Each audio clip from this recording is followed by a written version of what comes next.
अस्सलामुअलैकुम नाज़रीन, मैं मोहम्मद असलम हुसैन सियासत की ख़बरों में आप सबका इस्तकबाल करता हूँ। आज 23 मई 2026 है। इस्लामिक तारीख के हिसाब से आज 5 ज़िलहज्जा 1447 हिजरी है। पेश है आज की कुछ अहम खबरें। मशरिक़ व सतह की कशीदगी के दरमियान महंगाई का बोझ हिंदुस्तान में आम आदमी पर बदस्तूर पड़ रहा है। आज हफ्ते को पेट्रोल, डीजल और CNG की कीमतों में एक बार फिर इजाफा हो गया। पेट्रोल की कीमत में 87 पैसे फी लीटर, डीजल की कीमत में 91 पैसे फी लीटर और CNG की कीमत में ₹1 फी किलो इजाफा किया गया। गुज़िश्ता 10 दिनों में पेट्रोल और डीजल की कीमतों में यह तीसरा इजाफा है। इससे कल 15 मई को पेट्रोल, डीजल और CNG की कीमतों में ₹3 का इजाफा किया गया था। इसके बाद 19 मई को पेट्रोल 87 पैसे और डीजल 91 पैसे महंगा हुआ। इस तरह गुज़िश्ता 10 दिनों में पेट्रोल और डीजल तकरीबन ₹5 महंगे हो गए हैं। दूसरी जानिब CNG आज दूसरी बार महंगी हुई। दिल्ली में पेट्रोल की कीमत 87 पैसे फी लीटर इजाफे के साथ ₹99.51 फी लीटर हो गई। वहीं हैदराबाद में पेट्रोल की कीमत ₹112.81 हो गई है। दूसरी तरफ डीजल ₹100.94 फी लीटर हो गया है। आज के इस खबरनामे को MS एजुकेशन की जानिब से स्पॉन्सर किया जा रहा है। MS हिफ्ज एकेडमी, जहां जदीद मेमोरी ट्रेनिंग से कलील मुद्दत में हिफ्ज मुमकिन है। आफिया मरियम ने सिर्फ 8 माह में कुरान हिफ्ज करके मिसाल कायम की और रेगुलर तालीम भी जारी रखी। हैदराबाद में 8 और दिल्ली में 3 ब्रांचेस के साथ आज ही दाखिला दिलाएं। Please click the link given in description for more details. अमेरिकी वज़ीर ख़ारजा मार्को रूबियो भारत के दौरे पर पहुंचे हैं। इनका तैयारा आज हफ्ते की सुबह कोलकाता में उतरा। इस दौरे के दौरान रूबियो वज़ीर-ए-आज़म नरेंद्र मोदी से भी मुलाकात करेंगे। वो क्वाड मीटिंग में भी शिरकत करेंगे और तिजारती और सिक्योरिटी मीटिंग भी करेंगे। मार्को रूबियो के 4 रोज़ा दौरे का हिंदुस्तान अमेरिका ताल्लुकात पर गहरा असर पड़ेगा। मार्को रूबियो की आमद एक ऐसे वक्त में हुई है जब क्वाड हिंदुस्तान, अमेरिका, जापान और ऑस्ट्रेलिया के वज़ीर ख़ारजा और इंडो पैसिफिक खित्ते में हम आहंगी को मजबूत बनाने के मकसद से बातचीत के लिए जमा हो रहे हैं। महाराष्ट्र के वज़ीर आला देवेंद्र फडणवीस ने कहा है कि रियासती हुकूमत ने पहली बार Maharashtra control of organised crime act यानी मकोका को गाय की स्मगलिंग, गैर कानूनी मवेशियों की नकल व हमल और गैर कानूनी जुबाखानों से मुतालिक जराइम के खिलाफ लागू किया है। इस बात पर जोर देते हुए ये इक़दाम कानूनी जाँच का मुकाबला करेगा। गैर कानूनी मवेशियों की तिजारत और जुबाखानों के खिलाफ रियासती हुकूमत की कार्रवाई पर बात करते हुए महाराष्ट्र के वज़ीर आला देवेंद्र फडणवीस ने कहा, पहली बार हमने मकोका कानून नाफिज किया है और मुझे यकीन है कि यह अदालत में पूरी तरह से दुरुस्त साबित होगा। अगर कोई ऐसा करता है तो इनके खिलाफ मकोका की दरख्वास्त की जाएगी। दिल्ली NCR में आज मौसम अचानक बदल गया। कई इलाकों में तेज हवाओं के साथ बारिश हो रही है। नई दिल्ली में भी शदीद बारिश हुई। मौसम की इस तब्दीली से दर्जे हरारत में जबरदस्त गिरावट रिकॉर्ड की गई, जिससे शदीद गर्मी से राहत मिली है। महकमा मौसमियात के मुताबिक दिल्ली NCR में शदीद गर्मी के तवील अरसे के बाद कन्वोकेशन तैयार हुआ है। जब तक तवाज़ुन कायम ना हो जाए, इससे गरज चमक, बिजली चमकने और तेज हवाएं चल सकती है। महकमा मौसमियात ने दिल्ली के लिए येलो अलर्ट जारी किया। तूफान के दौरान हवा की रफ्तार 7 से 80 किलोमीटर फी घंटे तक पहुंच सकती है। मध्य प्रदेश के धार में कमाल मौला मस्जिद भोजशाला तनाज़े के हवाले से इंदौर हाई कोर्ट के फैसले के बाद हिंदू तबके ने पहली बार इस अहाते में जुम्मे को महा आरती अंजाम दी, जबकि मुस्लिम तबके ने पुरअमन एहतजाज के तौर पर जुम्मे को घरों में नमाज अदा करने का फैसला किया। हुकाम ने बताया कि एहतियाती इक़दाम के तौर पर शहर को हाई अलर्ट पर रखा गया था। 23 साल में यह पहला मौका है जब भोजशाला कॉम्प्लेक्स में जुम्मे को नमाज अदा नहीं की गई। कमाल मौला मस्जिद के अतराफ में जुम्मे की सुबह से ही कॉम्प्लेक्स तक जाने वाली सड़कों पर बैरिकेड लगा दिए गए थे और मुस्लिम इलाकों में सिक्योरिटी इंतहाई सख्त कर दी गई थी। मुल्क के कई हिस्से इस वक्त शदीद बिजली बहरान का सामना कर रहे हैं, क्योंकि रिकॉर्ड तोड़ गर्मी ने बिजली की तलब को तारीखी बुलंद तरीन सतह तक पहुंचा दिया। शदीद गर्मी के बाद मुल्क में बिजली की मांग इस वक्त 270 गीगावाट से तजाविज़ कर गई है, जिसके बाद हुकूमत को अवाम से ये अपील करनी पड़ रही है कि वो बिजली के इस्तेमाल में एहतियात बरतें और गैर ज़रूरी खपत कम करने की कोशिश करें। माहिरीन के मुताबिक मौसमी पैटर्न के असरात के बायस मई के दौरान बरसगीर में औसतन से ज़्यादा गर्मी पड़ रही है। जनूबी हिंद के सनती और IT मरकज़ चेन्नई में रिहायशियों ने रात के वक्त 40 मिनट से 1 घंटे तक बिजली बंद रहने की शिकायत की। शहर के रिहायशी आरहरी के मुताबिक जनूबी चेन्नई में गुज़िश्ता 2 दिनों से वक्फे से बिजली कटौती हो रही है, जिसकी वजह से घर से काम करना मुश्किल हो गया। कुछ यही हाल दिल्ली और अतराफ़ के शहर नोएडा का भी है, जहाँ कुछ घंटे बिजली गायब रह रही है।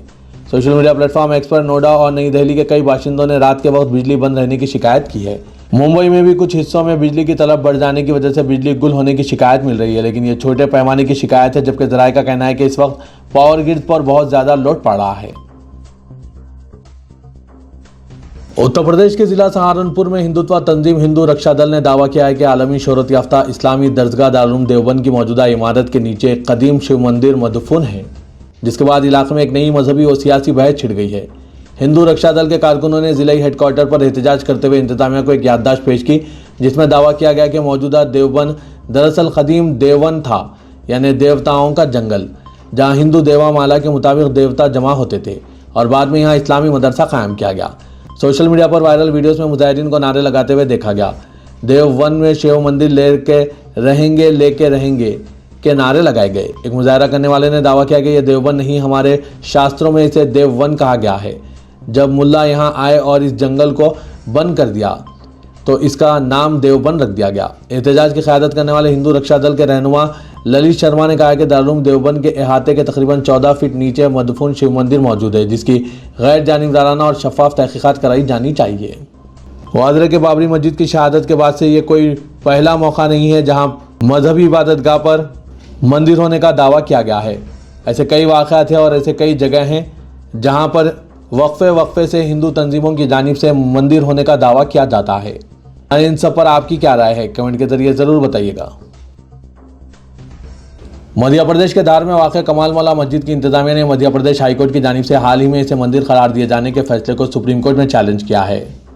इस मुतनाज़ा मुकाम पर नमाज जुम्मा की अदायगी की कोशिश के खिलाफ इस जिले के एसपी ने सख्त वार्निंग जारी की। Superintendent of police Sachin Sharma का एक वीडियो सोशल मीडिया पर वायरल हुआ, जिसमें इन्हें यह कहते हुए सुना गया कि जो कोई भी कानून को चैलेंज करने की हिम्मत करेगा इसके साथ सख्ती से निपटा जाएगा। हम पूरी तरह तैयार हैं और ऐसे अफराद के खिलाफ सख्त कार्रवाई करेंगे। जीप पर खड़े होकर माइक के जरिए एसपी का ये ऐलान इस वक्त सामने आया जब ये इत्तलात मिली थी कि कुछ लोग नमाज जुम्मा मुतनाज़ा मुकाम पर अदा करने वाले हैं। एसपी ने कहा कि कल तक कुछ और था और अब यहाँ सिर्फ कानून की हुक्मरानी है। अहदेदारों के मुताबिक किसी भी नाखुशगवार वाक़े से निपटने के लिए मुतनाज़ा मुकाम के खिलाफ 1800 पुलिस जवानों को तैनात किया गया था। इलाहाबाद हाई कोर्ट ने उत्तर प्रदेश में मुजरिमाना पस मंजर रखने वाले अफराद को जारी असला लाइसेंसों पर सख्त मौक़िफ़ इख्तियार करते हुए रियासती हुकूमत से तफसीली रिपोर्ट तलब की। अदालत ने वादे किया कि रियासत में बढ़ता हुआ असला कल्चर कानून व नज़्म और समाजी हम आहंगी के लिए संगीन खतरा बनता जा रहा है। जस्टिस विनोद दिवारकर की बेंच ने समाअत के दौरान कहा कि खुद के दिफा के नाम पर असला की नुमाइश खौफ और दबाव का माहौल पैदा करती है, जिससे अवामी एतमाद मुतासिर होता है। अदालत ने मुशाहिदा किया कि हथियारों की खुली नुमाइश ताकत और गलबे का तासुर देती है, जो समाज में अदम तहफ़्फ़ुज़ को फ़रोग़ दे रही है। हाईकोर्ट ने रियासत के 50 से ज़ायद शहज़ोर और बाअसर अफराद की क्राइम कंडली तलब करते हुए इनके असला लाइसेंस और सरकारी सिक्योरिटी की जाँच के अहकाम जारी किए हैं। इन अफराद में राजा भैया, ब्रुजभूषण, शरण सिंह, धनंजय सिंह समेत कई दीगर नाम शामिल हैं। दिल्ली के पीतमपुरा इलाके में वाक़ शारदा निकेतन की जामा मस्जिद नूर इलाही के बाहर हिंदू इंतहा पसंद तंजीमों की जानिब से शदीद हंगामा आराई और इश्तियाल अंगेज़ी का वाक़ा पेश आया। इस मौके पर मुकामी रुकन असम्बली कर्नल सिंह भी मुजाहिदीन के साथ मौजूद थे, जिनकी क़यादत में मस्जिद से कुछ फासले पर वाक़ एक दीवार को मुनहदिम कर दिया गया। मुजाहिदीन का दावा था कि यह दीवार मदरसा कायम करने के लिए बनाई जा रही थी, जबकि मस्जिद की इंतजामिया और ज़िम्मेदारान ने ऐसे किसी भी मनसूबे या मालूमात से मुकम्मल लाइल्मी का इजहार किया। जामा मस्जिद नूर इलाही तकरीबन 40 साल पुरानी और तवील अरसे से मुकामी मुस्लिम आबादी की अहम इबादतगाह रही है। जब से इंतजामिया की जानिब से सड़कों पर नमाज ना पढ़ने का हुक्म जारी हुआ है, तब से मस्जिद की इंतजामिया कानून की पासदारी करते हुए जुम्मे की नमाज मस्जिद के अंदर ही 3 मुख्तलिफ शिफ्टों में करवा रही है, ताकि सड़क पर किसी किस्म का रश या रुकावट पैदा ना हो। इस निज़ाम के तहत जुम्मे की पहली नमाज 12:50 पर, दूसरी नमाज 1:20 पर और तीसरी नमाज 1:45 पर अदा की जाती है। बताया जा रहा है कि यह ज़मीन दिल्ली डेवलपमेंट अथॉरिटी की मिल्कियत है, जहां से 2006 में कच्ची बस्तियां और झग्गियां हटा दी गई थी, तहाँ मस्जिद और मंदिर मौजूद रहे। आज भी इसी एक ही कैंपस के अंदर 4 मंदिर मौजूद है, लेकिन इंतहा पसंद अनासिर की जानिब से तमाम तर मुखालिफत और आवाज़ सिर्फ मस्जिद के खिलाफ ही उठाई जा रही है, जो मुकामी अमन व अमान और फ़िरक़ाराना हम आहंगी को बिगाड़ने की एक मुनज़्ज़म कोशिश दिखाई देती है। तेलंगाना के नायब वज़ीर आला मल्लू भट्टी विक्रमार्का ने कहा है कि हुकूमत तेलंगाना फलाही स्कीमात को अवलीन तरजीह दे रही है। मुआशी तौर पर खुद मुख्तफी बनाने के लिए गरीब और कमज़ोर तबक़ात को हुकूमत की स्कीमात से मरबूत किया जा रहा है। उन्होंने कहा कि फ्यूचर सिटी के क़याम के जरिए नौजवानों के लिए रोज़गार के मौक़े में इजाफा होगा। नायब वज़ीर आला मल्लू भट्टी विक्रमार्का ने हैदराबाद की जामे तरक्की के लिए मूसा नदी तरक्याती प्रोजेक्ट पर अमलावरी का अज़्म ज़ाहिर किया।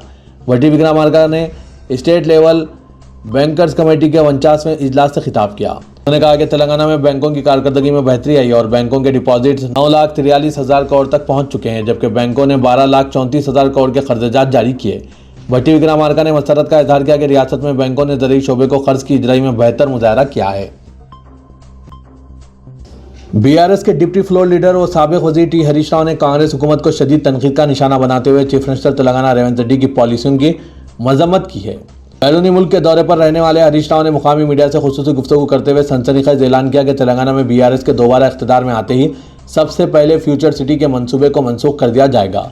उन्होंने कांग्रेस हुकूमत पर संगीन इल्जाम आयद किया कि वो फ्यूचर सिटी के खूबसूरत नाम के पीछे दरअसल किसानों की कीमती अराजियात पर रियल इस्टेट का काला कारोबार कर रही है और कुछ मखसूस लोगों को फ़ायदा पहुंचाने के लिए ज़मीनों की बंटवारे के लिए वसी मनसूबाबंदी की जा रही है। साबिक वज़ीर ने वादे किया कि मरकज़ी वजारत माहौलियात ने सिर्फ फार्मा सिटी की मंजूरी दी थी, जिसकी रूह से इस पूरे प्रोजेक्ट का 75% हिस्सा फार्मा सनत और सिर्फ 25% हिस्सा दीगर मुताल्लिक़ा शोबों के लिए होना चाहिए था।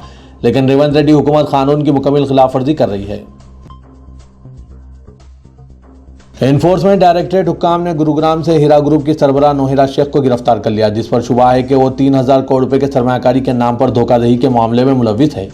नोहिरा शेख पर इल्जाम है कि इसने मुल्क भर में तकरीबन 1,72,000 सरमायाकारों को धोखा दिया है। एनफोर्समेंट डायरेक्टरेट ने बताया कि नोहिरा शेख तवील अरसे से गायब थी और गिरफ्तारी से बचने के लिए जाली शिनाख्तें और गुमराहकुन शख्सी के लिए तैयार दस्तावेजात शेख कमर जहां के नाम से इस्तेमाल कर रही थी। इन्हें 21 में को ईडी और हरियाणा पुलिस की मुश्तरका कार्रवाई में गिरफ्तार किया गया और बादशाह हैदराबाद लाया गया। नामपल्ली क्रिमिनल कोर्ट के स्पेशल जुडिशियल मजिस्ट्रेट ने एक शख्स को 2 माह जेल की सजा सुनाई, जो अपने ज़ईफ माँ बाप को हरासा करते हुए इनसे बदसलूकी कर रहा था। तफसीलात के मुताबिक 44 साला जी श्रीनिवास साकिन नारायणगुड़ा I1 अपने ज़ईफ माँ बाप को हरासा करते हुए इन्हें परेशान कर रहा था। इस सिलसिले में पुलिस नारायणगुड़े को शिकायत मौसूल होने पर जी श्रीनिवास को पुलिस स्टेशन तलब किया गया और अपने माँ बाप से अच्छा सलूक करने के लिए पाबंद किया गया था, लेकिन वो अपनी हरकतों से बाज नहीं आया और मुसलसिल मोहम्मद माँ और बाप को हरासा कर रहा था। पुलिस नारायणगुड़े ने श्रीनिवास के खिलाफ सिटी पुलिस एक्ट के दफ़ा 70B और BNS दफ़ा 115(2) के तहत एक मुकदमा दर्ज करते हुए इसे गिरफ्तार कर लिया और नामपल्ली क्रिमिनल कोर्ट वाक़ई special judicial magistrate N Bhaskar के इजलास पर पेश किया। पुलिस नारायणगुड़े के सब इंस्पेक्टर जय श्रीकांत रेड्डी ने मुलजिम के खिलाफ ठोस शवाहिद इकट्ठा किया, जिसके नतीजे में जज ने श्रीनिवास को माँ बाप से बदसलूकी करने पर कसूरवार पाए जाने पर 2 माह यानी 60 दिन जेल की सजा सुनाई। इदारे सियासत के महबूब हुसैन जिगर कैरियर गाइडेंस सेंटर वाक़ई दफ्तर सियासत एबिट्स में Python full stack development with AI tools का क्लासेस का एहतमाम किया जा रहा है। मुल्क व बैरून मुल्क में पाइथन की मांग को देखते हुए इदारे सियासत ने इन कोर्सेज का आगाज़ किया, जिसमें HTML, MySQL, CSS, JavaScript, Django, Python, ChatGPT, Gemini, perplexity वगैरह कराया जा रहा है। माहिर असातिज़ा की निगरानी में ये कोर्सेज चलाए जा रहे हैं। 24 में बरोज़ इतवार शाम 5 बजे इदारे सियासत के महबूब हुसैन जिगर कैरियर गाइडेंस सेंटर वाक़ई दफ्तर सियासत एबिट्स में Python full stack development with AI tools का फ्री बूट कैम्प का इनेकाद अमल में लाया जा रहा है। ख्वाहिशमंद उम्मीदवार इस सुनहरे मौके से इस्तेफादा हासिल करें। कल बरोज़ इतवार शाम 5 बजे इदारे सियासत के जिगर हॉल में होगा। मज़ीद तफसीलात के लिए इन फ़ोन नंबरात पर रब्त पैदा कीजिए। फ़ोन नंबर है 9000191481 9393876978। रुकन पार्लियामेंट हैदराबाद और सदर मजलिस असदुद्दीन अवैसी ने मध्य प्रदेश के जिला धार की कमाल मौला मस्जिद के पास पुलिस के सुपरिटेंडेंट शर्मा की जानिब से इंतहाई वाहियात और दुश्मनी के अंदाज में बयान जारी करने की सख्त मजम्मत की। असदुद्दीन अवैसी ने जिला धार पर SP पुलिस के मुसलमानों के खिलाफ जारहाना अंदाज में बयानबाजी पर तबसरा करते हुए director general of police Madhya Pradesh से कहा कि अगर SP शर्मा का यह बयान और इनके बोलने का अंदाज असली है तो इनकी जहनीत ये जाहिर करती है कि वो कानून की हुक्मरानी पर यकीन नहीं रखते। सदर मजलिस ने कहा कि SP के इस तरह की बयानबाजी को वो सख्त मजम्मत करते हैं। अगर मुतालिका SP को इस तरह की हरकतें जारी रखती हैं तो इन्हें चाहिए कि वो अपनी वर्दी उतार कर खुलेआम BJP में शामिल हो जाएं। Additional chief electoral officer Telangana doctor Y Venkateshwar Reddy IAS ने मुशीराबाद ERO दफ्तर में electoral registration officer, assistant electoral registration officer, BLO, supervisors और BLOs के साथ जायजा इजलास मुनक़िद किया। इजलास के दौरान एडिशनल चीफ इलेक्टोरल ऑफिसर ने कहा कि इलेक्शन कमीशन ऑफ इंडिया ने तीसरे मरहले के SIR के शेड्यूल का ऐलान कर दिया है और तेलंगाना में SIR प्रोग्राम 25 जून से शुरू होगा। उन्होंने इस खुसूसी जामे नजरसानी प्रोग्राम के बुनियादी मकसद की वजाहत करते हुए कहा कि हर अहल शहरी का नाम वोटर लिस्ट में दर्ज होता कि वो अपने हक रायदही का इस्तेमाल कर सकें, जबकि नाअहल अफराद के नाम वोटर लिस्ट में शामिल ना रहें। उन्होंने हिदायत की कि 2002 के वोटर लिस्ट में शामिल तमाम अहल वोटरों को 2025 की वोटर लिस्ट के साथ मरबूत किया जाए। उन्होंने कहा कि शहरी इलाकों के असेंबली हलकों में मैपिंग का अमल बहुत सुस्त रफ्तारी से जारी है, लिहाजा तमाम BLOs घर घर जाकर वोटरों की तफसीलात जमा करें और जल्द अज जल्द मैपिंग का अमल मुकम्मिल करें। दरगाह हजरत वतन रहमतुल्लाह अलैह चिश्ती चमन तहफ़्फ़ुज़ व तरक्की कमेटी रजिस्टर्ड हुकूमत तेलंगाना के जारी करदा एक प्रेस नोट के बमुजिब लिसानुल इरफान सैयद वलीउल्लाह हुसैनी शाह क़िबला इफ्तिखारी रहमतुल्लाह अलैह सज्जादा नशीन सरकारी वतन रहमतुल्लाह अलैह के सह रोज़ा उर्स शरीफ का 5, 6, 7 ज़िलहज्जा को हिंदुस्तान, कनाडा और अमेरिका में हज़रत पीर सैयद शब्बीर नक्शबंदी इफ्तिखारी वारिस सरकारी वतन रहमतुल्लाह अलैह के ज़ेर सरपरस्ती इनेकाद अमल में आएगा। 5 ज़िलहज्जा को आलमी जलसे समाअतुल कुरान ऑनलाइन मुनक़्क़िद होगा, जिसमें दुनिया के मुख्तलिफ ममालिक बशमूल ईरान, इंडोनेशिया और मलेशिया के क़ुर्रा इकराम अपने मखसूस लहन में आयत कुरानी की तिलावत की सआदत हासिल करेंगे। 6 ज़िलहज्जा को आलमी इल्मी मुज़ाकरा ऑनलाइन हज़रत पीर चिश्ती हयात और कारनामा के उन्वान पर मुनक़्क़िद होगा, जिसमें मुख्तलिफ अहल तरीक़त सूफ़ी अज़म के स्कॉलर्स हज़रत पीर चिश्ती की रूहानी इल्मी अदबी खिदमात को खिराज अक़ीदत पेश करेंगे। 7 ज़िलहज्जा को मरकज़ी उर्स शरीफ का चिश्ती चमन में बाद नमाज असर इनेकाद अमल में आएगा। मरकज़ी क़दीम खानक़ाह इफ्तिखारिया में ख़त्म कुरान पाक, मजलिस दुरूद शरीफ और हल्क़ ज़िक्र के बाद हज़रत पीर नक्शबंदी की क़यादत में मज़ार अक़दस सरकार वतन रहमतुल्लाह अलैह हज़रत मोइनुल्लाह साहब क़िबला व हज़रत पीर चिश्ती रहमतुल्लाह अलैह पर मुरासिम संदल माली अदा की जाएगी। इंतज़ामी कमेटी ईदगाह गुंबदान क़ुतुब शाही गोलकुंडे ने बताया कि नमाज ईद उल अज़हा के इंतज़ामात तेज़ी से जारी है, जिनमें ईदगाह की सफाई, पानी, वज़ू, बरक़ी और स्पीकर के साथ गर्मी की शिद्दत से बचाव के लिए शामियानियों की तनसीब व दीगर सहूलियात और बेहतरीन नज़्म के लिए अरकान कमेटी ईदगाह मसरूफ़ हैं। इंतज़ामी कमेटी ने उम्मतुल मुस्लिमीन व गोलकुंडा अतराफ़ व इकनाफ़ में मुक़ीम मर्द हज़रात और नौजवानों से अपील की कि ईदगाहों में नमाज ईद अदा करें। बिलखुसूस ईदगाह गुंबदान क़ुतुब शाही और दीगर ईदगाहों में ज़्यादा से ज़्यादा तादाद में नमाज ईद अदा करते हुए इबादत गाहों के तहफ़्फ़ुज़ को यकीनी बनाएं, क्योंकि मौजूदा हालात में ईदगाहों, मसाजिद और इबादत गाहों को आबाद रखें ताकि मजहबी मकामात की हिफाजत हो सके। मौके पर मौलाना सैयद मतीन अली शाह क़ादरी, खतीब गुंबदान क़ुतुब शाही व सदर ऑल इंडिया क़िराअत अकेडमी ने फ़ज़ाइल क़ुरबानी और इसकी अहमियत और इफ़ादियत पर कुरान व हदीस की रूह से रोशनी डालते हुए मसाइल क़ुरबानी और इसके अहकाम और अहमियत अय्याम तशरीक़ के साथ हज़रत इब्राहीम अलैहिस्सलाम और हज़रत इस्माईल अलैहिस्सलाम की सीरत पर रोशनी डालेंगे। उम्मतुल मुस्लिमीन से गुजारिश की गई कि वो कसीर तादाद में शरीक हों। इस मौके पर ईदगाह कमेटी गुंबदान क़ुतुब शाही ने इन तमाम मुसल्लियों का शुक्रिया अदा किया, जिन्होंने ईद उल फितर के मौके पर फ़राग़ दिलाना, गिरान क़दर अतियात व रुक़ूमात से नवाजा। इसी तरह ईद उल अज़हा के इंतज़ामात भी मुसल्लियों के चंदा, ताउन और हदिये से इंतज़ाम व इंसराम कामयाबी से किए जा रहे हैं। इस मौके पर भी खुसूसी ताउन करें। ईदगाह गुंबदान क़ुतुब शाही क़िला गोलकुंडे में नमाज ईद उल अज़हा 8:45 बजे अदा की जाएगी। खिताबत व इमामत के फ़राइज़ मौलाना क़ारी सैयद मतीन अली शाह क़ादरी अंजाम देंगे। जो ज़ईफ़ हज़रात हैं और कुर्सी पर बैठकर नमाज़ पढ़ते हैं, उनसे इल्तिमास है कि वो हज़रत अपनी अपनी कुर्सियाँ साथ लेकर आएँ। शहर हैदराबाद में अमन व अमान को मुतासिर करने के इल्ज़ाम में 2 बदनाम ज़बाना और ऑडियो शीटर्स के खिलाफ हैदराबाद सिटी पुलिस ने PD एक्ट के तहत कार्रवाई की है। कमिश्नर पुलिस हैदराबाद VC सन्नार के अहकामात पर रेज़बाजार पुलिस ने उमर बिन हमज़ा अल जाबरी और अली बिन हमज़ा अल जाबरी के खिलाफ कार्रवाई अंजाम दी। पुलिस के मुताबिक उमर बिन हमज़ा अल जाबरी के खिलाफ 8 जबकि अली बिन हमज़ा अल जाबरी के खिलाफ 7 मुकदमात दर्ज है। ये दोनों ज़फ़र पहलवान के बेटे बताए गए हैं। दोनों मुलज़िमीन कत्ल, इक़दाम कत्ल, जारी वसूली, मुजरिमाना धमकियों और अवाम में खौफ और रास फैलाने जैसे संगीन जराइम में मुलविस रहे हैं। मुख्तलिफ पुलिस स्टेशनों में इनके खिलाफ कई फौजदारी मुकदमात दर्ज किए गए थे।